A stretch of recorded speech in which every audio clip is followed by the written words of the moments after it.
Chadwick Boy's grandmother, Clara, taught him everything he knows about cooking, including how to love people with food.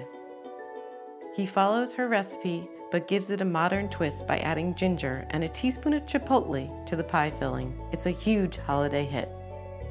Chadwick. Yes. I want to thank you so much for making the trip up from Atlanta to spend some time with me and talk about your grandmother, and that you have some amazing recipes, and in particular for Thanksgiving, a great pumpkin pie recipe. I think the filling is going to be something we'll talk about, but it's the crust.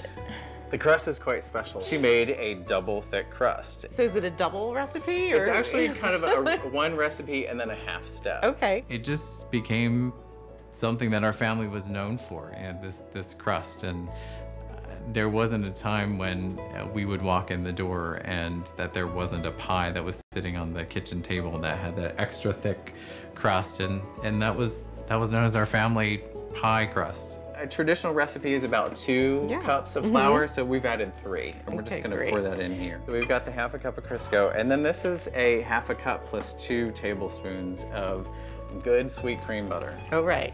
Okay, so we're just gonna put the lid on here and pulse it. Now, is it gonna get to that course meal? It's gonna, yeah, and it'll just kind of ball up, kind of like little peas, and that's the consistency that we want to get.